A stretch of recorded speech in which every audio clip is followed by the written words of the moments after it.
اللہ اللہ۔ سورہ واقعہ میں 3 گروہوں کا ذکر ہوا تھا۔ ایک گروہ السابقون السابقون، جو سب سے زیادہ مکرم اور معزز لوگ تھے، ان کے انعامات کا ذکر ہوا۔ اس کے بعد اصحاب الیمین، جن کو دائیں ہاتھ میں نامہ اعمال ملے گا، ان کا ذکر تھا۔ تیسرے نمبر پر اصحاب الشمال، وہ لوگ جو جہنمی ہوں گے اور ان کو نامہ اعمال بائیں ہاتھ میں ملے گا۔ یہ علامت ہوگی کہ یہ جہنمی ہے۔ کچھ عذابات کا ذکر ان کا پچھلی آیات میں تھا۔ آج کی آیات میں اللہ تعالیٰ ارشاد فرماتے ہیں کہ یہ جو لوگ ہیں جن کو بائیں ہاتھ میں نامہ اعمال ملے گا، یہ اصل میں کافر ہوں گے، کفر اور شرک کرتے ہوں گے۔ اور ان کا ایک کفر یہ بھی تھا کہ وہ یہ کہتے تھے دنیا میں کہ جب ہم مر جاتے ہیں اور ہمیں مٹی میں دفن کر دیا جاتا ہے، ہمارے جسم مٹی ہو جاتے ہیں۔ ظاہر ہے کچھ عرصے کے بعد، کچھ سالوں کے بعد قبر کھولیں تو جسم موجود نہیں ہوتا، وہ مٹی ہو جاتا ہے۔ تو وہ یہ کہتے تھے کہ جب مٹی ہو گیا جسم، اب بالکل کچھ نہیں ہے، تو لہذا اس کا دوبارہ جسم کا پیدا ہونا اور اس مٹی سے جسم کا دوبارہ بن جانا ناممکن ہے، وہ یہ سمجھتے۔ تو اللہ تعالیٰ نے ان کو ذکر کیا یہاں ان کی اس بات کو، وَكَانُوا يَقُولُونَ، اور تھے یہ کافر کہا کرتے تھے، أَإِذَا مِتْنَا، کیا جب ہم مر جائیں گے، وَكُنَّا تُرَابًا، اور ہم مٹی ہو جائیں گے، وَعِظَامًا، ہڈیاں بھی ہماری ختم ہو جائیں گی، أَإِنَّا لَمَبْعُوثُونَ، کیا بے شک ہم البتہ دوبارہ پھر اٹھائے جائیں گے زندہ کر کے۔ اور پھر کہتے ہیں وَآبَاؤُنَا الْأَوَّلُونَ، کیا ہمارے پہلے باپ دادا بھی، ان کو بھی ایسے زندہ کیا جائے گا۔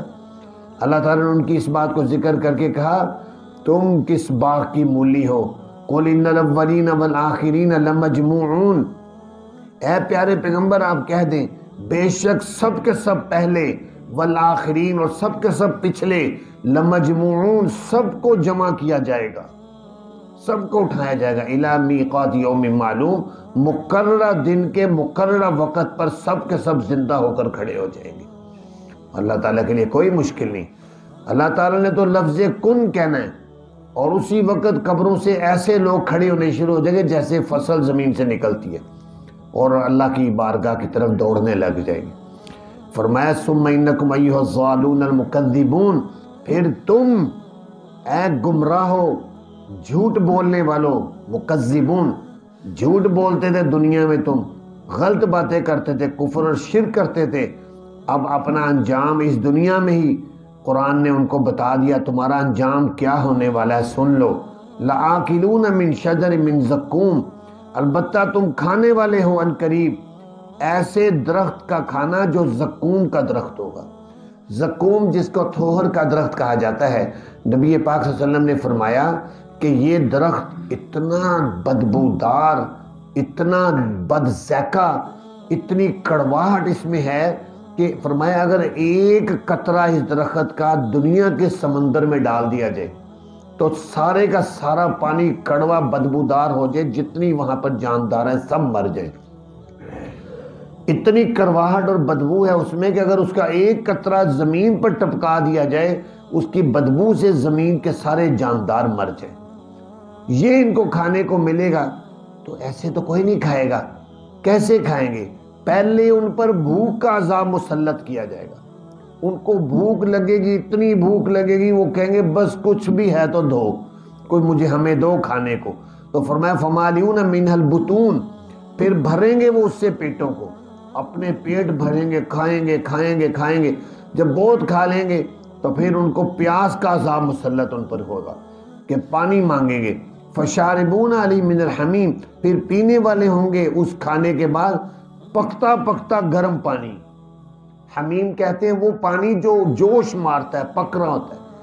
اب اتنا شدید پانی کون پی سکتا ہے؟ لیکن وہ مجبور ہوں گے پینے پر، پیئیں گے۔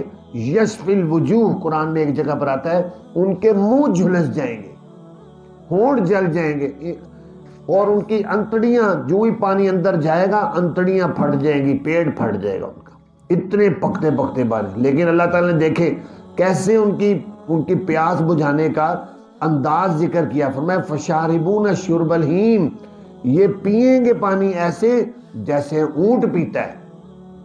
اونٹ کیسے پانی پیتا ہے؟ اونٹ کہتے ہیں جانوروں میں وہ جانور ہے جو بہت ہی محنت کش جانور ہے، کہ اس کو جب مالک لے کر سفر پر نکلتے ہیں پانی پلا کر، تو راستے میں ریگستانوں میں ہفتہ ہفتہ پانی نہ ملے یہ برداشت کرتا ہے، ایک ایک ہفتہ چلتا رہتا ہے، سفر کرتا رہتا ہے، لیکن جب پانی آتا ہے تو مالک اس کو پانی پر کھڑا جب کرتا ہے تو ایسے پھر پانی پیتا ہے کہ سانس نہیں لیتا پھر یہ پانی۔ فرمایا یہ ایسے پانی پیئیں گے جیسے اونٹ پانی پیتا ہے، حالانکہ وہ پانی پکتا ہوا ہوگا، لیکن پیتے جائیں گے، پکتا پانی پیتے جائیں گے۔ تو اس لیے انسان کو پانی پینے کا نبی پاک صلی اللہ علیہ وسلم نے طریقہ سکھایا۔ فرمایا کہ مسلمان پانی جو ہے وہ دائیں ہاتھ سے پیتا ہے اور 3 سانسوں میں پیتا ہے۔ اس لیے ایک روایت میں ایسے پانی نہ پیو کہ ایک ہی سانس میں سارا گلاس پی گئے۔ نبی پاک صلی اللہ علیہ وسلم کا طریقہ تھا کہ آپ دائیں ہاتھ سے پکڑ کے بسم اللہ پڑھ کے پانی پیتے، اور ایک دفعہ پی کر گلاس کو ہٹانا ہے منہ کے آگے سے، پھر دوسری دفعہ پی کر پھر گلاس ہٹانا ہے، گلاس کے اندر سانس نہیں لینا، پھر تیسری دفعہ پینا ہے اور ختم کر کے اس کے بعد کہنا الحمدللہ۔ یہ طریقہ ہے پانی پینے کا نبی پاک صلی اللہ علیہ وسلم نے جو روایات میں سکھایا۔ تو اونٹ جو ہے وہ ایسے پانی پیتے، سانس نہیں لیتے۔ فرمایا یہ جہنمی ایسے پانی پیئیں گے۔ تو ان کا یہ کھانا، ان کا یہ پینا ذکر کر کے اللہ تعالیٰ نے بطور ان کا مذاق اڑاتے ہوئے کہا ھذا نزلہم یوم الدین، یہ ان کی مہمانی ہوگی قیامت کے دن۔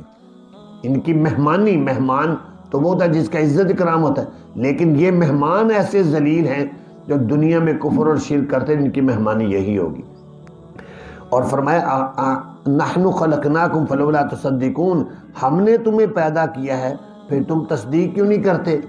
کیونکہ مشرک اس بات کو مانتے ہیں، مشرک کہ آسمانوں کو پیدا کرنے والا اللہ ہے، زمین کو پیدا کرنے والا اللہ ہے، سورج، چاند، ستاروں، پہاڑوں کو پیدا کرنے والا اللہ ہے، یہ مانتے ہیں، لیکن یہ نہیں مانتے کہ اللہ ہی کی ذات ہے جو انسان کو دوبارہ زندہ بھی وہی کرے گی۔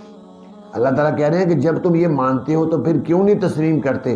ہم نے تمہیں پیدا کیا ہے، تم تصدیق کیوں نہیں کرتے؟ افریتم ما تمنون، فرمایا ذرا بتلاؤ وہ منی جو تم ٹپکاتے ہو رحموں کے اندر، وہ منی کا گندا پانی جو جسم سے نکل جائے، جسم ناپاک، کپڑے ناپاک، اس پانی سے انتم تخلقونہم نحن الخالقون، کیا تم پیدا کرتے ہو اس سے انسان یا ہم پیدا کرتے ہیں؟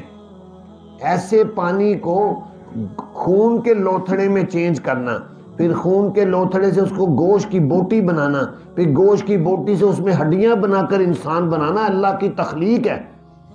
وہ اللہ جو اتنی زبردست قدرت رکھتا ہے تخلیق پر، وہ کیسے نہیں تمہیں مٹی سے دوبارہ بنائے گا؟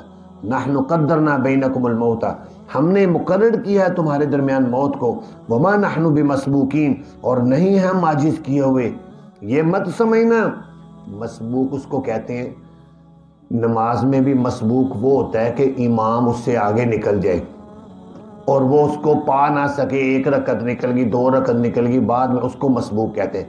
اللہ تعالیٰ کہہ رہے ہیں ہم مسبوق نہیں ہیں کہ تم ہم سے آگے نکل جاؤ، ہم تمہیں پکڑ نہ سکیں، ایسا نہیں ہے، ہمیں عاجز نہیں کر سکتے۔ اللہ نبدل امثالکم، اس بات پر کہ ہم تبدیل کر دیں تمہاری مثلوں کو اور پیدا کریں تمہیں اس جہان میں کہ جس کو تم نہیں جانتے، ہم یہ بھی کر سکتے ہیں کہ تمہیں چینج کر دیں۔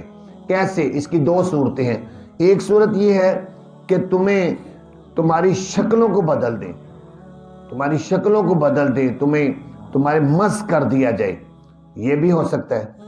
اور نبی پاک صلی اللہ علیہ وسلم نے فرمایا پہلی زمانے کی امتوں میں ایک امت کو ایسے کیا گیا تھا۔ اس امت کے آخری زمانے میں قرب قیامت میں ابو داود کی روایت ہے کہ اس امت میں بھی کچھ لوگوں کو بندر اور خنزیر بنایا جائے گا۔ صحابہ کے نام نے پوچھا یا رسول اللہ کیا وہ مسلمان نہیں ہوں گے؟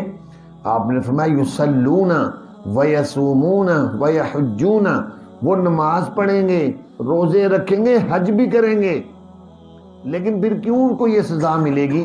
سزا اس لیے ملے گی کہ وہ میوزک، گانے، بینڈ باجے کے بڑے گرویدہ ہوں گے، وہ راتوں کو گانے سنتے سنتے سوئیں گے، جیسے آج کا نوجوان راتوں کو گانے سنتے سنتے سوتا ہے، فلمیں دیکھتے دیکھتے سوتا ہے۔ تو فرمایا قرب قیامت میں ایک ایسا بھی کچھ طبقہ ہوگا کہ جب وہ صبح اٹھیں گے ان کے چہرے بندر اور خنزیر بن جائیں گے، یہ میوزک اور گانوں سے یہ سزا اس امت کے کچھ لوگوں پر آئے گی۔ دوسری صورت یہ ہے، فرمایا ہم تمہیں تبدیل کر دیں۔ تبدیل کرنے کا مطلب کہ تمہیں موت دے دیں، اور تمہیں موت دینے کے بعد ایک اور قوم پیدا کریں جو اللہ کی فرما بردار ہو، اور تمہیں وَنُنشِئَكُم فِی مَا لَا تَعْلَمُونَ، تمہیں پیدا کرے اس جہان میں جس کو تم نہیں جانتے، یعنی دوسرے جہان میں پیدا کر کے پھر تمہارا حساب کتاب کرے۔ تو یہ ان لوگوں کا ذکر تھا کہ جو اللہ تعالیٰ کو نہیں مانتے، کفر اور شرک کرتے ہیں اور آخرت کو نہیں مانتے، ان لوگوں کی سزاؤں کا ذکر کیا گیا۔ کتنا سخت اور ہولناک، ہیبت ناک ان کے عذابات کا قرآن پاک نے ذکر کر کے بتا دیا کہ دنیا میں اپنے عقیدہ ٹھیک کر لو، نہیں تو بھی آخرت کے ہمیشہ ہمیشہ عذاب کے لیے تیار رہو۔ اللہ تعالیٰ سے دعا ہے اللہ تعالیٰ ہمیں قرآن پاک کو سمجھنے کی توفیق عطا فرمائے۔